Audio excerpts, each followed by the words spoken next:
ఇవాళ తెలంగాణ భవన్‌కు కేసీఆర్ వెళ్లనున్నారు. కేసీఆర్ అధ్యక్షతన BRS LP, BRS రాష్ట్ర కార్యవర్గ సమావేశం జరగనుంది. సమావేశానికి బీఆర్ఎస్ ఎంపీలు, ఎమ్మెల్యేలు, జిల్లా పార్టీ అధ్యక్షులు హాజరు కానున్నారు. సాగునీటి ప్రాజెక్టులపై సమావేశంలో ప్రధానంగా చర్చించనున్నారు. ఇక పాలమూరు, రంగారెడ్డి ఎత్తిపోతల పథకానికి కేంద్ర, రాష్ట్ర ప్రభుత్వాలు నీటి కేటాయింపులు తగ్గించడంపై చర్చించనున్నారు.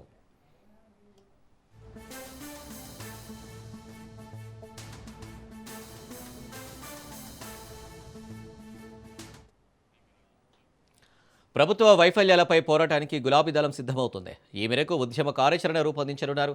నీటి కేటాయింపులపై ఉద్యమం చేయాలని కేసీఆర్ నిర్ణయించారు. నీటి వాటాలు దక్కించుకునేందుకు ఇవాల్టి సమావేశంలో కార్యాచరణ ప్రకటించనున్నారు. ఇక భవిష్యత్ కార్యాచరణపై పార్టీ శ్రేణులకు కేసీఆర్ దిశానిర్దేశం చేయనున్నారు.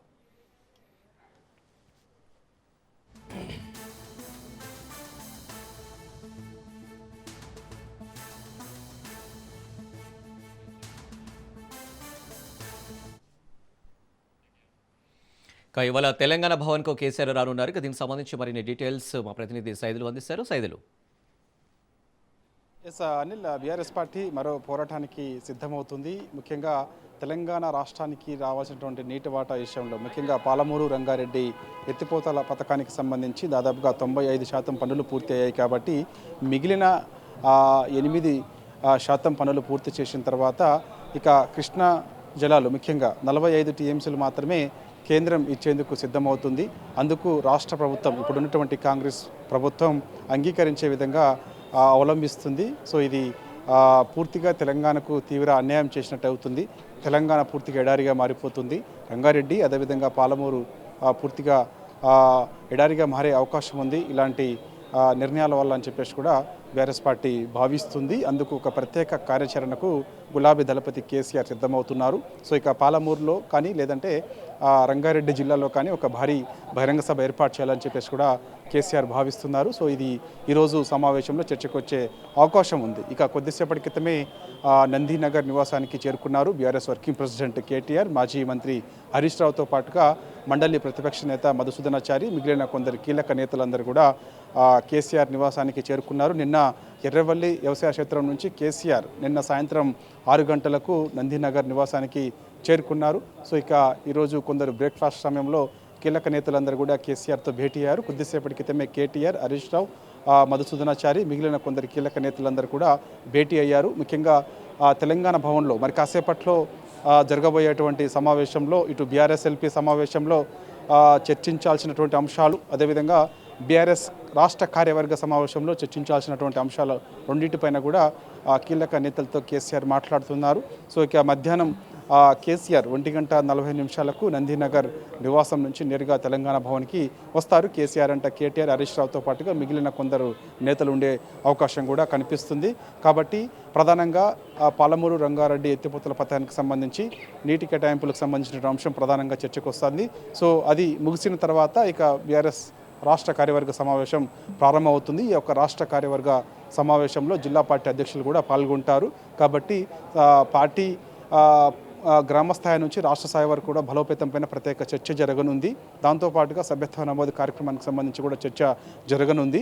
ఇక మిగిలిన అంశాలు ముఖ్యంగా కాంగ్రెస్ పార్టీ 2 ఏళ్ల పాలనకు సంబంధించి ప్రజలు అసలు ఏమనుకుంటున్నారు అనే విషయంపైన కూడా చర్చ చేస్తారు. దాని తర్వాత నాయకులకు కేసీఆర్ ఒక దిశానిర్దేశం చేయబోతున్నారు. సో ఒకటి భారీ బహిరంగ సభ రంగారెడ్డి జిల్లాలో కానీ లేదంటే పాలమూరులో కానీ ఏర్పాటు చేయాలి. కాబట్టి అది ఎప్పుడు చేయాలి ఏంటి అనే దానిపైన కూడా ఏ విధంగా జన సమీకరణ చేయాలనే దానిపైన కూడా నాయకులకు కేసీఆర్ దిశానిర్దేశం చేస్తారు. ఇక మిగిలిన అంశాలు ముఖ్యంగా రైతులు పడుతున్నటువంటి ఇబ్బందులు, ఎందుకంటే చూసాం మనం ఆనాడు యూరియా కొరత కారణంగా రైతులు ఎదుర్కొంటున్నటువంటి సమస్యలు, అదేవిధంగా రైతు బంధు పేరు మార్చి రైతు భరోసా పేరుతోటి రాష్ట్ర ప్రభుత్వం ఇస్తున్నటువంటి రైతు భరోసా సకాలంలో రాక రైతులు పడుతున్నటువంటి అవస్థలకు సంబంధించి కూడా ప్రధానంగా చర్చ జరిగే అవకాశం ఉంది.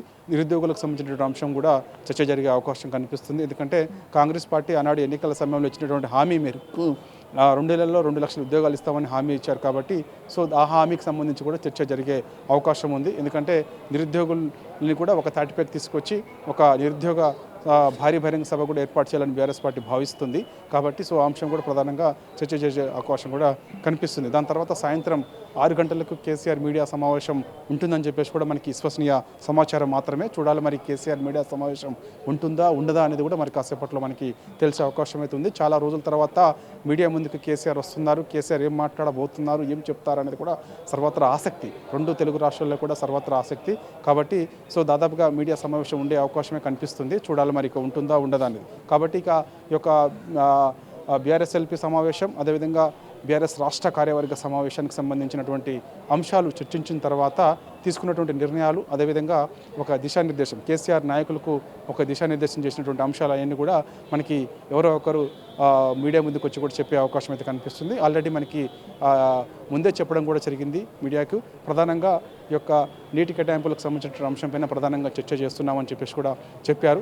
కాబట్టి గోదావరి జిల్లాలకు సంబంధించి కూడా బనకచర్ల ప్రాజెక్టు వల్ల జరిగిన నష్టం ఏంటి, బనకచర్ల ప్రాజెక్టు కడితే పూర్తిగా తెలంగాణ ఎడారిగా మారే అవకాశం ఉందని చెప్పేసి కూడా బీఆర్ఎస్ పార్టీ చెప్తూ వస్తుంది. కాబట్టి సో ఈ అంశం కూడా ఎక్కువగా చర్చకు వచ్చే అవకాశం కూడా కనిపిస్తుంది. దాని తర్వాత ఇక పార్టీ మారినటువంటి ఎమ్మెల్యేలు ఎవరైతే ఉన్నారో ఆ అంశం కూడా ప్రధానంగా చర్చకు వచ్చే అవకాశం కనిపిస్తుంది.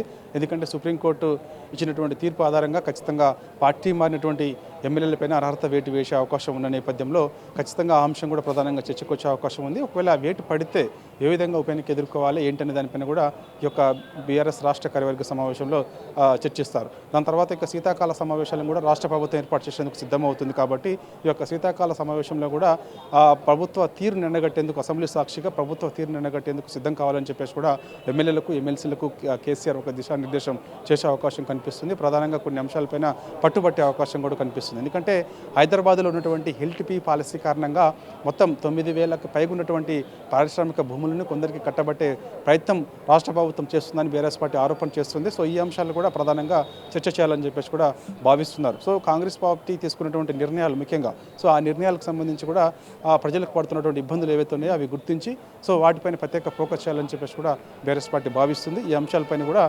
నాయకులకు కేసీఆర్ ఒక దిశానిర్దేశం చేస్తారు. సో ఇక ఇప్పుడే ఒక్కొక్కరుగా అందరూ తెలంగాణ భవన్కి చేరుకుంటారు. చేరుకున్న తర్వాత మధ్యాహ్నం 2 గంటలకు తెలంగాణ భవన్ ఉన్నటువంటి మెయిన్ హాల్లో కేసీఆర్ అధ్యక్షతన మొదటగా బీఆర్ఎస్ఎల్పీ సమావేశం ప్రారంభమవుతుంది. అది గంట సేపు ఉండే అవకాశం ఉంటుంది. దాని తర్వాత ఇక బీఆర్ఎస్ రాష్ట్ర కార్యవర్గ సమావేశం కేసీఆర్ అధ్యక్షతన ప్రారంభమవుతుంది. ఈ 2 సమావేశాల్లో కూడా ప్రధానంగా ఇప్పుడు మనం చెప్పినటువంటి అంశాలు చర్చిస్తారు. సైదులు మరో అంశం చూసుకున్నట్టయితే తెలంగాణ ప్రభుత్వం ఈ నెల 28 నుంచి దాదాపు 3 రోజుల పాటు అసెంబ్లీ సమావేశాలు నిర్వహించే అవకాశం కనిపిస్తుంది. మరి అసెంబ్లీ సమావేశాలకు కేసీఆర్ ఏమైనా అటెండ్ అయ్యే అవకాశాలు ఏమైనా కనిపిస్తున్నాయా? ఎస్ చక్రి చూడాలి. వాస్తవంగా మొదటి నుంచి కూడా ఈ మాట ఎక్కువగా వినిపిస్తుంది. ఎందుకంటే అధికార పార్టీ కూడా ఇదే చెప్తూ వస్తుంది. కేసీఆర్ అసెంబ్లీ సమావేశాలకు హాజరు కావాలని చెప్పేసి కూడా ఎక్కువగా డిమాండ్ వినిపిస్తుంది.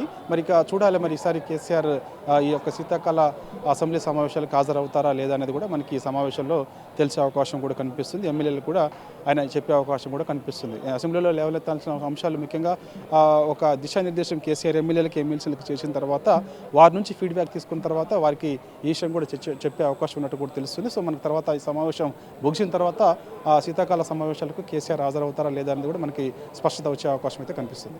Right Saidulu, thank you.